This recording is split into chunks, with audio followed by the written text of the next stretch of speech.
Hi! Welcome to my YouTube channel. My name is Iriks and this is Iriks TV. For today's naman, tuturuan ko kayo kung paano gamitin ang Mendeley software and paano mag-plug in ng Mendeley sa iyong Microsoft Word. So, let's go!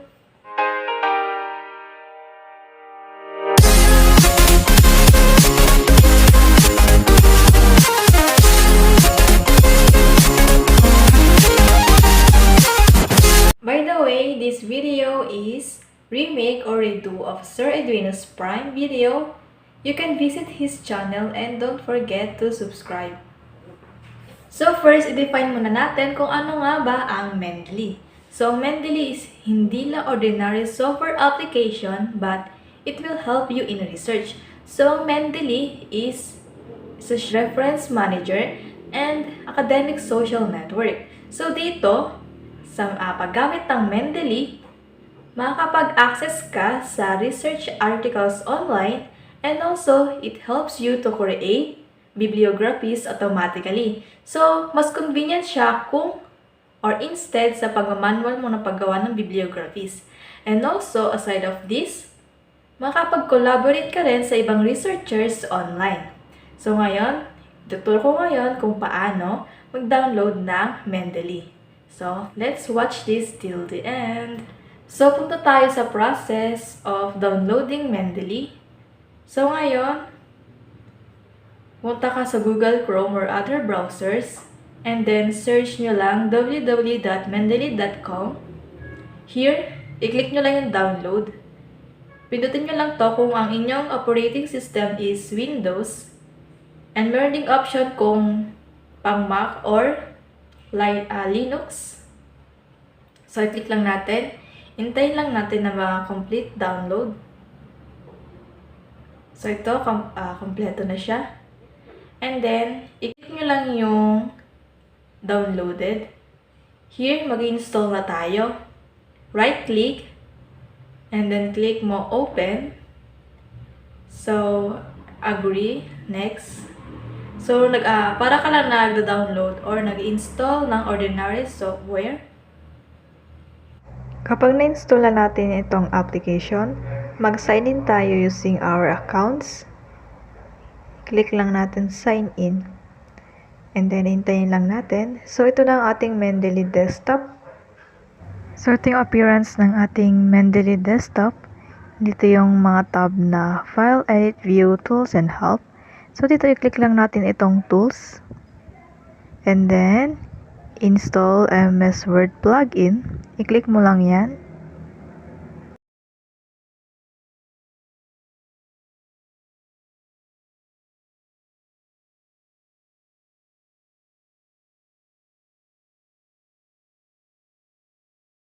I-click natin yung parang bond paper sa may bandang baba ng file.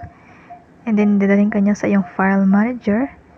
Here, ito yung aking 10 downloaded articles. I-click all lang natin and then open.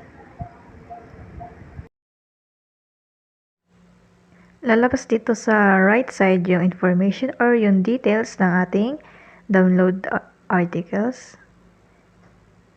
So here, dito yung abstract, tags, authors, URL, catalog IDs. Ayan, lahat lumabas sa bandang right side.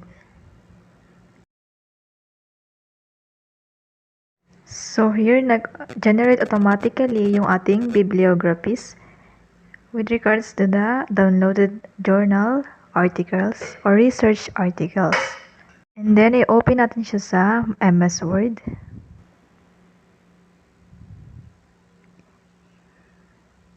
So, ito yung example journal natin.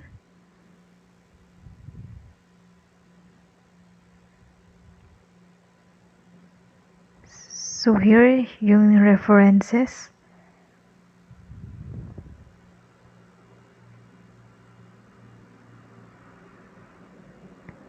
Yung results and discussion part.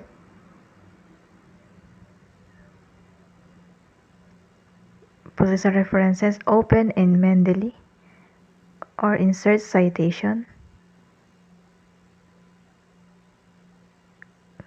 So So here, go to Mendeley. Hanapin natin yung article and then citation.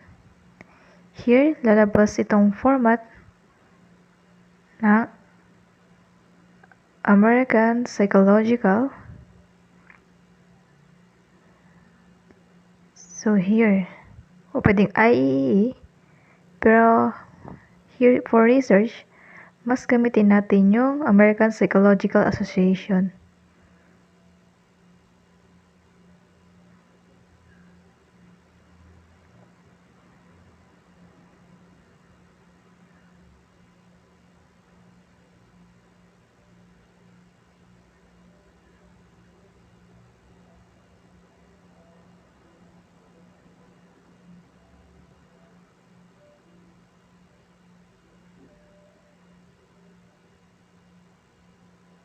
Here, click natin, mag-type tayo ng references.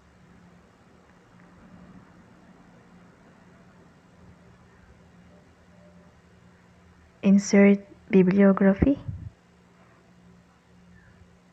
Here, automatic na nag-generate yung ating bibliography. And mas convenient ito kaysa magmano-mano or manual kang magta-type ng references sa iyong research.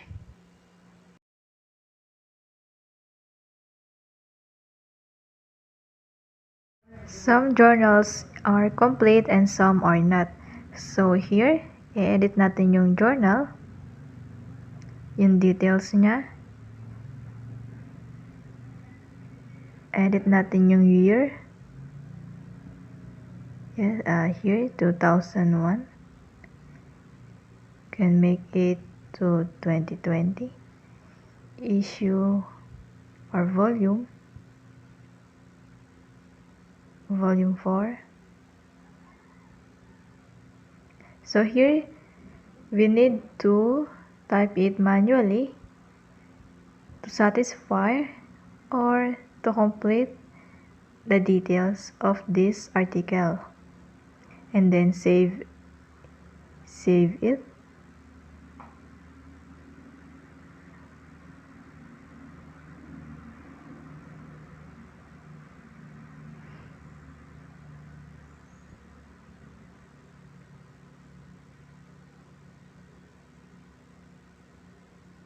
And wait it to 100% to upload or to be updated the details.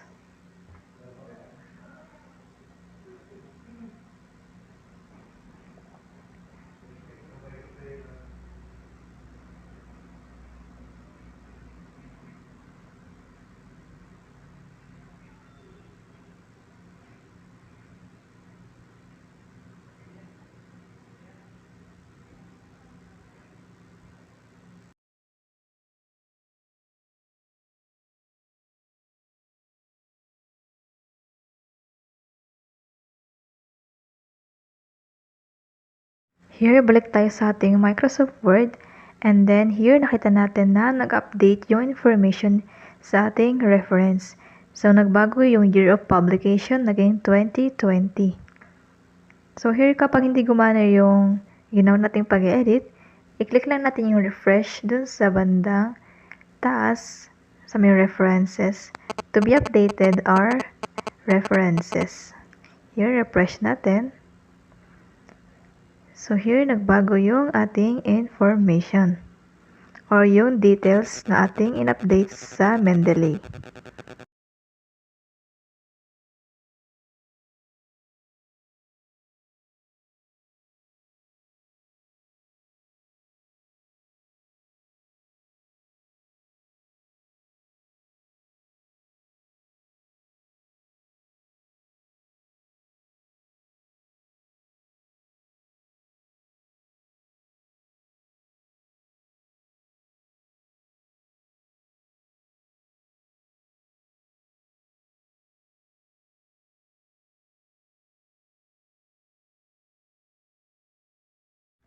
Here for the another example, we update the year 2020 and the volume to volume 30, and then save this. So, balik tayo sa reference natin sa Microsoft Word. Here, 2008 pa rin siya. And then, hindi nagbago yung volume number.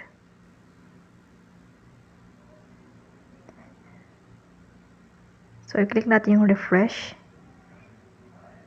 And here, naging 2020 ng year of publication. And then, nag-update ang ating details. So, i-apply lang natin itong manual editing to comply or satisfy the... Ngayon, punta naman tayo sa advantages of Mendeley. So, una dito is sa references. Mas madaling mag-insert ng references unlike kapag nag-type ko or nagmano-mano ka sa paglalagay ng references. So, it saves times at hindi time-consuming. So, mas convenient siya. The second step is automatically na nag-generate ng bibliography ang ating Mendeley na ilalagay mo sa ating Microsoft Word. Pangatlo, pwede mo mabago yung citation format from IEE to APA or APA to IEE at iba pang citation format. So, pang-apat, kapag meron ka namang existing na references, pwede ka pang mag-add ng iba pang references automatically in a convenient way. So, here, napaka-helpful talaga ng Mendeley sa ating paggagawa ng research and then mas nakaka-save ng time and effort. So, ito na yung ating video. So, thank you for watching!